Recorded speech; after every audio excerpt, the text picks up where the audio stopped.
வணக்கம் சாவித்ரி சமையலுக்கு உங்களை வரவேற்கிறேன். இன்னைக்கு கருவேப்பிலை தோசை எப்படி செய்யலாங்க பார்க்கலாங்க. அதுக்கு தேவையான பொருட்கள் இட்லி மாவு ஒரு 6-7 தோசை வர அளவுக்கு எடுத்து வச்சிருக்கேங்க. கருவேப்பிலை கொழுந்து கருவேப்பிலையே எடுத்துக்கோங்க. ஒரு அரை கைப்பிடி அளவுக்கு எடுத்துக்கிட்டா போதும்.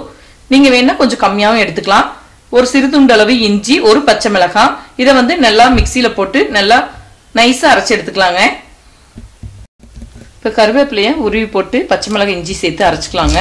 கருவேப்பிலையில இருக்கிற சத்து நம்மளுக்கு நேரடியாக கிடைக்கணும்னா இந்த மாதிரி தோசையாக செய்து சாப்பிட்டுக்கலாங்க. நம்மளுக்கு முடி கருமையாக இருக்கிறதுக்காகட்டும், அதிகப்படியான இரும்பு சத்துக்காகட்டும் இந்த கருவேப்பிலை ரொம்ப உபயோகமாக இருக்குதுங்க. இந்த கருவேப்பிலையை நீங்கள் கழுவும் போது கொஞ்சம் மஞ்சத்தூள், கல்லுப்பு போட்டு ஒரு 10 நிமிஷம் ஊற வச்சதுக்கு அப்புறம் தாங்க நம்ம கழுவி உபயோகப்படுத்தணும். இதில் நம்மளுக்கு பூச்சி, வெள்ளை பூச்சி ஒன்று இருக்கும். அது வராமல் இருக்கிறதுக்கு மருந்து அடிப்பாங்க. அதனால நம்மளுக்கு பலபலன்னு இந்த கருவேப்பிலை தெரியும். அதனால நீங்கள் நல்லா மஞ்சத்தூள், உப்புல கழுவிதான் நீங்க உபயோகப்படுத்தணும் தண்ணியில போட்டு.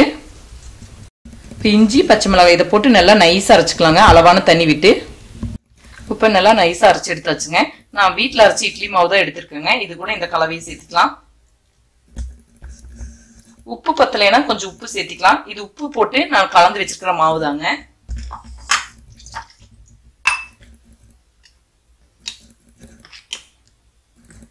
இப்ப நம்ம தோசை சுட்டுக்கலாம். நல்லா கலந்தாச்சு.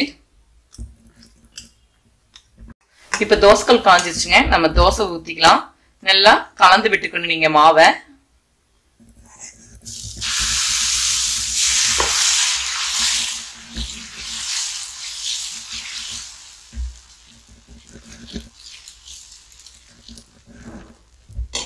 நல்லா வேகட்டும். சுத்திலும் எண்ணெய் விட்டுக்கலாம். நீங்க நல்லெண்ணெய், கடலெண்ணெய், ஆயில் எது வேணா சேர்த்துக்கலாம்.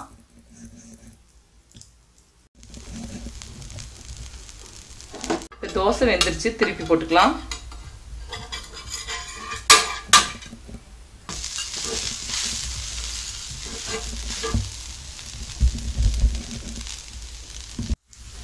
இப்ப தோசை நல்லா திருப்பி போட்டு வெந்துருச்சு. இப்ப தட்டுக்கு மாத்திக்கலாம். அடுத்தது ஊத்திக்கலாம்.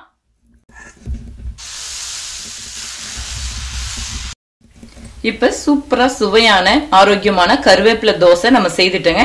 நீங்க கருவேப்பிலை பிடிச்சிருந்துச்சுன்னா இன்னைக்கு கொஞ்சம் கூடுதலாவும் சேர்த்து அரைச்சு நீங்க தோசை சுட்டுக்கலாங்க. நான் இன்னைக்கு சாம்பார் வச்சிருக்கேன் இதுக்கு சைட் டிஷ்ஷா. நீங்க எல்லா விதமான வெரைட்டிஸ் சட்னி செய்துக்கலாங்க. ரொம்ப சூப்பரா இருக்கும். இதை நீங்க வீட்டுல செய்து பாருங்க. இந்த வீடியோ பிடிச்சிருந்தா லைக் பண்ணுங்க, ஷேர் பண்ணுங்க, சப்ஸ்கிரைப் பண்ணுங்க, கமெண்ட்ஸ் பண்ணுங்க.